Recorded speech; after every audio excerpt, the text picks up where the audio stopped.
The important topic is refraction through a glass slab. Glass slab से आपका refraction कैसे होता है ये पहले this is the glass slab rectangular भी इसको क्यूबॉइडल भी आप जो है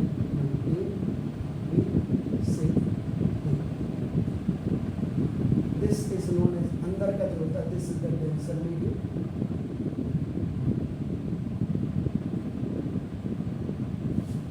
बाहर आप देख रहे हैं दिस इज द एयर या रेयर मीडियम आप जो लिखे हैं। अब आप यहाँ पे अगर एक ग्लास स्लैब ले रास्ते में तो देखो आप यहाँ तो ये रे आपके देखो ना this is the incident ray if there is no आपका ना glass slab on this path तो आपका ना एक्चुअल में ये आपका दिस इज द ये आपकी क्या होगी ये आपका एक्चुअल आपका जो दिस इज योर इंसिडेंट।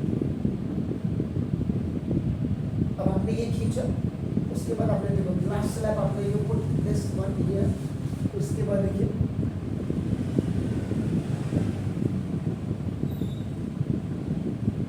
ये हो गया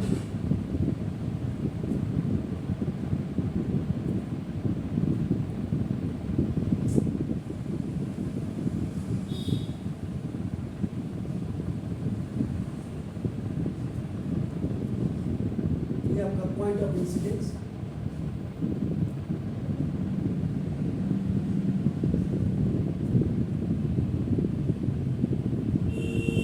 this is your incident ray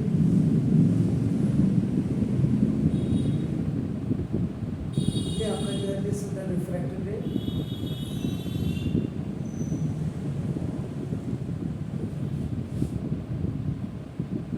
this is normal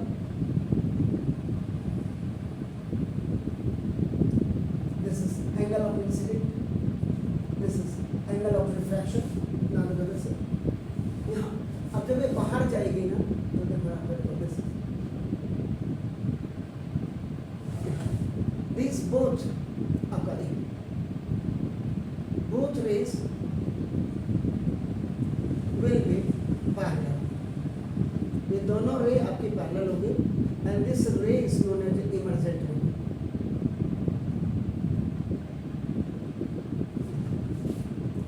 दोनों आपकी पैरेलल है दिस इज द इंसिडेंट रे when you have not kept the glass slab on its path इसके रास्ते में जब आपने ग्लास स्लैब में रखे तो इट्स वाज कमिंग डायरेक्टली आपका now when you have kept the आपका now the glass slab on its path तो देखो अंदर की तरफ दिस इज द रिफ्रैक्टेड ये आपको देन आप अगेन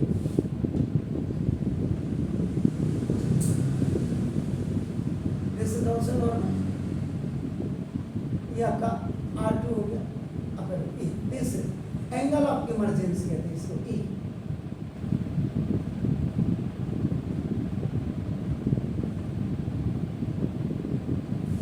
एंगल ऑफ इमरजेंसी। तो बाहर यहाँ पे क्या है बेसिकली जो मेरा बताने का मतलब है टू प्रूव ये यहाँ पे है आप जो करेंगे आपका sine i is equal to sine r आप करेंगे देखो sine i is equal sorry sine यानी कि angle of incidence is equal to angle of emergence main मुद्दा ये है तो देयरफॉर आपका नाम दिस था incident ray is parallel to emergent ray incident ray is parallel to emergent ray ये आपका नाम एक ग्लास स्लैब की मदद से आपका you are keeping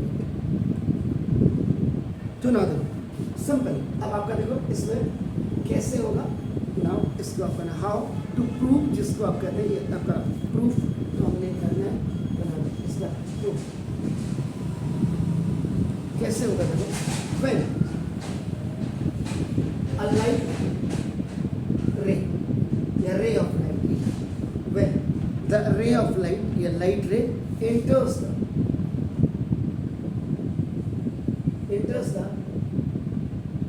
glass slab, एक ग्लास स्लैब में आपका एंटर कर रही है आपका नाम का दिस इज तो making an angle of making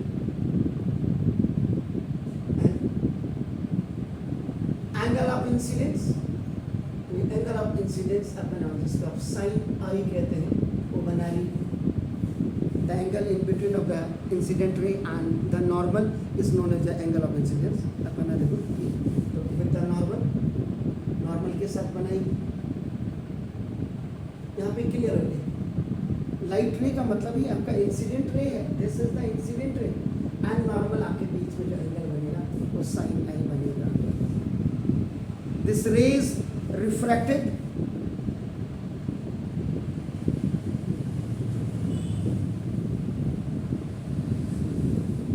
और उसके बाद इस पॉइंट से पॉइंट ऑफ इंसिडेंस है ये जो आपका एरो लगा हुआ है, दिस इज रिफ्लेक्टेड रे हो गया। तो this ray is reflected and bent towards to normal, और अब ये इस नॉर्मल की तरफ झुक जाती है अंदर जब भी आपका जाएगी आपका देखो निर्मल आपका normal making angle of reflection and making and angle of refraction. जो एंगल ऑफ रिफ्रैक्शन है दैट इज आपका साइन R1। ये देखिए हल्का सा छोटा सा आपको दिखेगा। ओके अब उसके बाद फिर ये रे आपका बाहर निकल रही है आपका देखो यहाँ फिर दिस रे इमर्जेस आउट, और जब ये रे फिर आपका बाहर निकलेगी emerges out from the other surface of glass, from the other surface of glass, गिलास के दूसरे सरफेस से, यानी कि ये भी आपका this is also the point of incident.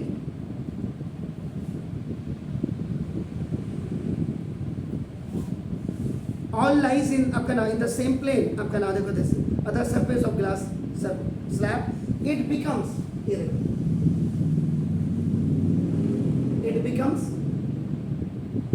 Parallel.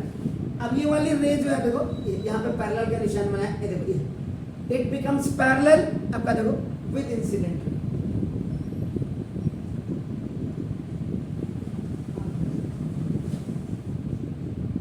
और अब ये इमर्जेंट रे आपका इंसिडेंट रे पैरेलल आपकी हो गई आपका। दिस इमर्जेंट रे is not in the path, this emergent रे is not in the path of incident ray।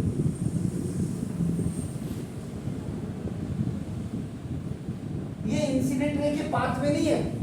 देखो जब आपने ग्लास स्लैब में रखा तो इट वाज कमिंग डायरेक्टली आपका नाम व्हेन यू हैव केप्ट आपका नाम दिस ग्लास स्लैब आपका on the path of the incident रे, फिर ये अंदर की तरफ बैठ गई और अब ये नाउ इट्स गोइंग आपका फार फ्रॉम द ये गोइंग फार अगर फ्रॉम नॉर्मल से अब आपका ये दूर हो जाएगी आपका नॉर्मल से ये दूर हो जाएगी आपका नाम। तो ये आपका नाम इन द तो the path of this emergent रे, the path of this emergent रे, तो ये जो इमर्जेंट रे का जो पाथ है, ये जो इमर्जेंट रे का जो पाथ है इसका रास्ता है is slightly away from edge.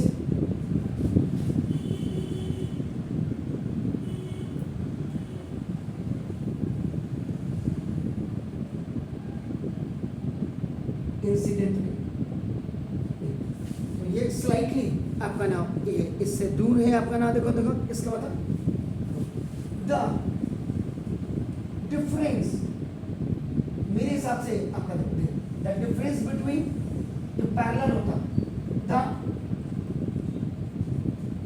Incident रे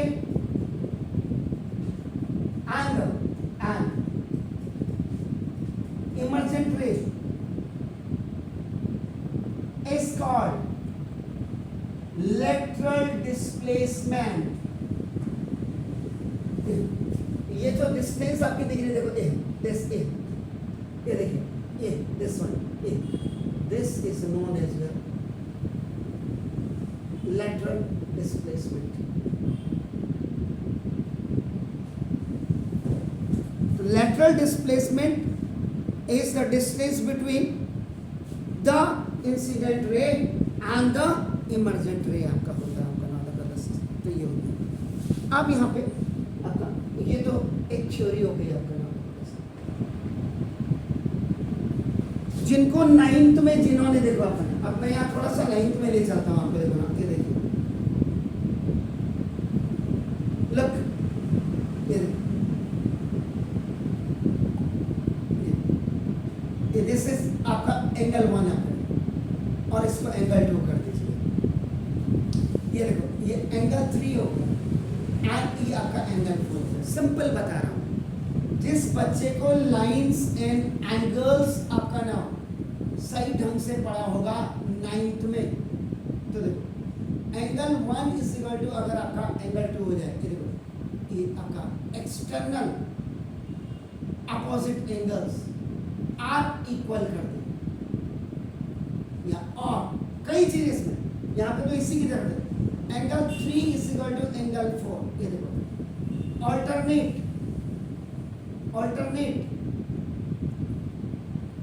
interior angle,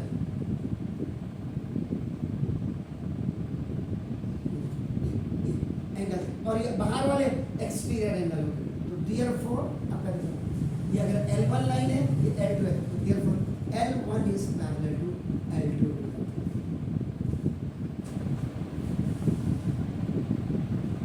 corresponding angle, linear pair of angles, co-interior angles, ये सब अगर किसी ने आपको सही ढंग से पढ़ाया हो तो देखो इसका मतलब जो आपने कहा इमर्जेंट रे is parallel to incident ray, इसको आप L1 मान लो और इसको आप L2 मान लीजिए.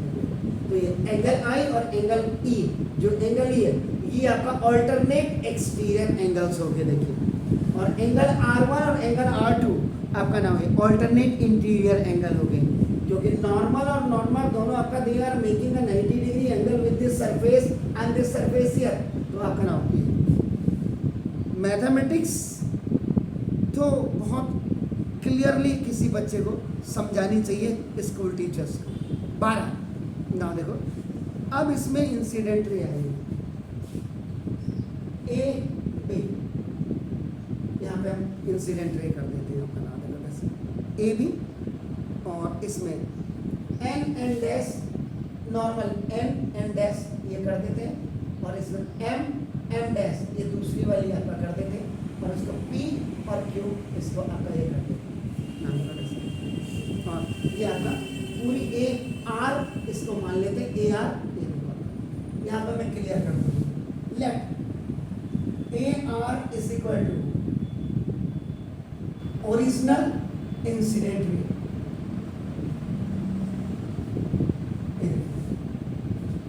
इसी में आपका देखो ना A B is equal to आपका नाम ये इंसिडेंट रे है, यही वाली, यानी कि ए बी आपका नाम इक्वल टू आपका नाम ए बी इक्वल टू आपका जैसे ये आपका ए आर है, क्योंकि B is in the way of R, A are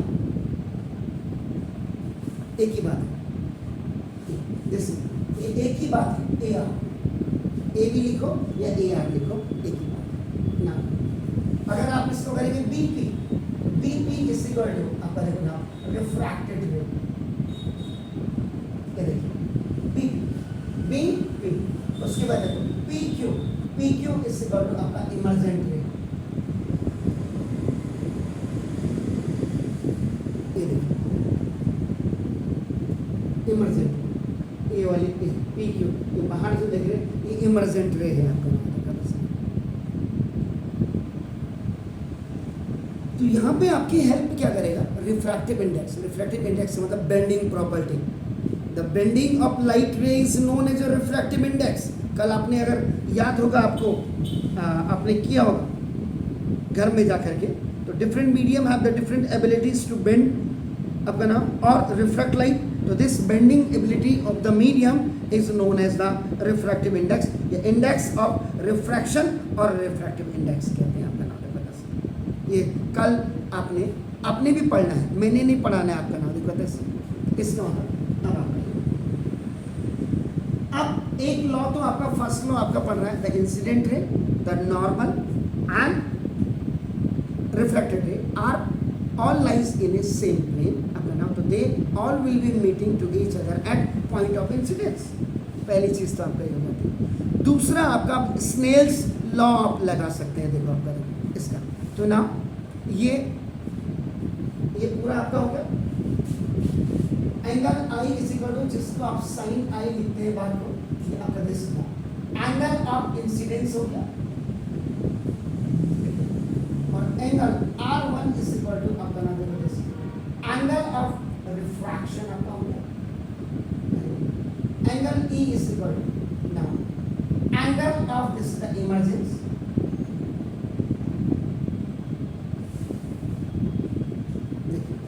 अब यहाँ पे एक चीज कर दो क्योंकि मैथ वाले बच्चे, n dash is parallel to m dash, आपका देखो both normals are parallel to each other, ये दोनों आपका एक दूसरे के पैरेलल है, n डैश और m डैश आपका, सो देयरफॉर आपका देखो now this is the angle R1 is equal to angle R2, ये देखो ये हो एंगल, ये एंगल R1 एंगल R2 के बराबर हो गया आपका नाम देखो। अगर आपको ध्यान से इधर दिखाई दे रहा हो,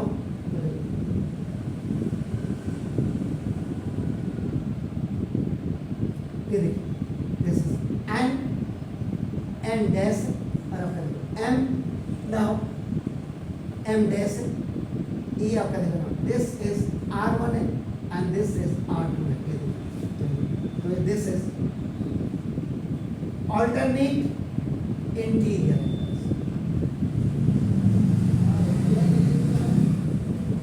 इंग्लिश का n और इंग्लिश का z जब बनता है तो ये ऑल्टरनेट इंटीरियर एंगल भी बनाता है एंड ऑल्टरनेट एक्सटीरियर एंगल भी बनाता है, याद रखिए। ये दोनों आपका both lines are parallel to each other and this is the transversal line, these both are parallel to each other and this is जो इसलिए आपका ऑब्लिक लाइन होती है, ये आपका ट्रांसवर्सल लाइन होता है। when one transversal line intersect the two parallel lines then the angle made by them, ये आपका कुछ भी हो सकता है, ऑल्टरनेट इंटीरियर बना सकता है, एक्सटीरियर बना सकता है, आपका करस्पॉन्डिंग आपका बना सकता है, को इंटीरियर एंगल्स आपका बना सकता है, लीनियर पेयर आपका बना सकता है, कुछ भी आपका ना इसमें। तो ये पहले तो आपको ना मैंने वही बोला लाइन एंड एंगल्स का है, 9th पास करके जो CBSE धक्का मार के भेज रही है ना, वो नहीं होना चाहिए। इसीलिए हम strictly against of this CBSE कि आपके पास जो आपने मटेरियल था, सिलेबस था, वो बिल्कुल आपने खत्म कर दिया। 12 इतना आपका ये डिस्कशन है ना। अब by second law of refraction, second law of refraction Snell's law, जो refractive index is equal to, कल आपने लिखा था स्पीड ऑफ लाइट इन आपका नाम in one medium over speed of light in the another medium, आपने कहा था आपका नाम है। तो Snell law, the refractive index of medium 2 ना, पहले ऊपर वाले का आपका देखिए, ये मीडियम आपका यहाँ चेक कर लीजिएगा ना, ये मीडियम 1 और ये मीडियम 2 आपका हो, इसको मीडियम 2 और दिस ये मीडियम 1 आपका ये होगा।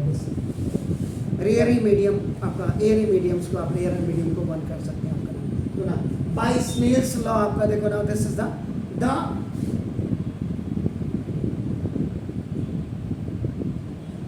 refractive index of glass, a glass with respect to air, air ही है, medium 1 है, glass is 2 and air की medium is 1 आपका नाम है। इसको आप कैसे लिखते हैं, n2 1 ऐसे लिखते हैं, या इसको और मीटा 2 1, तो refractive index of glass with respect to आपका दिस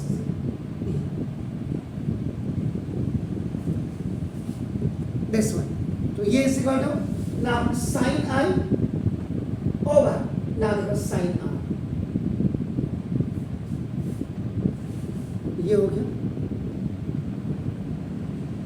उसके बाद देखो फर्स्ट केस, फिर देखो द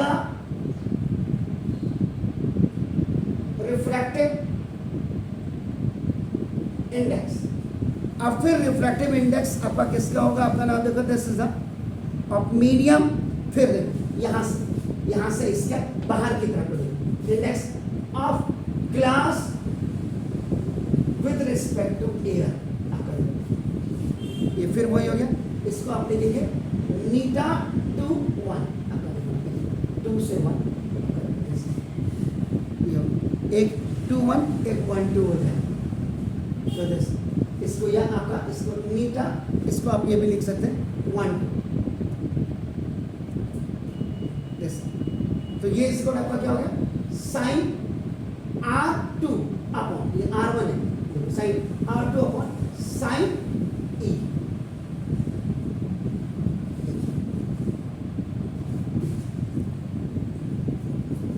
ग्लास से ही आपका बाहर की तरफ को दोनों सरफेसेस पे आप करते हैं. You are using Snell's law. अब आपका देखो ना compare equation number 2 and equation number 3. इनको आप कंपेयर कर रहे हैं अपना नाम बता से. तो कंपेयर करने के बाद क्या आ जाएगा ना sign I upon sin R1 is equal to sin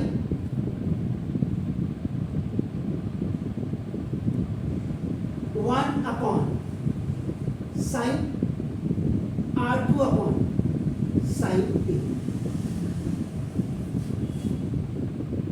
ये क्यों? रिफ्रैक्टिव इंडेक्स आपका देखो ये जो इनमें जो आपका देखो दिस है ये 2 1 is equal to 1 upon refractive index 1 2 होता है.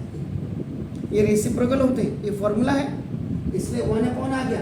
अब यहाँ if A is separate and B by C is separate तो देखो AC बाई B हो जाएगा. तो now sin I over sin R1 equal to it will go up. तो ना देखो sin E upon sin R2.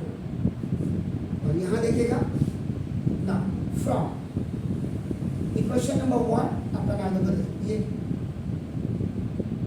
Alternate interior angle से तो दोनों की वैल्यू आपका नाम सेम हो गए. इन प्लेस ऑफ आप यहाँ पे साइन R2 की जगह में साइन R1 रख सकते हैं. कई बार बच्चों ने कहा सर ये कैसे काट दिया, ऐसे भी अभी बिगड़े होंगे. ये आपका साइन R अपॉन देखो साइन R1 इक्वल टू ना देखो sine E upon sin R1 क्योंकि this now sin R1 is equal to sin R2 है आपका नाम, क्योंकि ऑल्टरनेट इंटीरियर एंगल्स आपका ये यहाँ आपका क्लियर कर दिया. So now this is cancel with this one. तो sin I is equal to sin E. तो ये जो आपका आया, अगर इस फिगर को आप देखेंगे I और E आपका इक्वल हो गया. This is called the alternate exterior angle. और जब exterior angles आपका ना ये दोनों सेम होंगे इसका मतलब आपका देखो ना दिस इज द जब ये एंगल और ये एंगल सेम हो जाएगी ये आपका देखो this. Therefore now incident ray is parallel to emergent ray.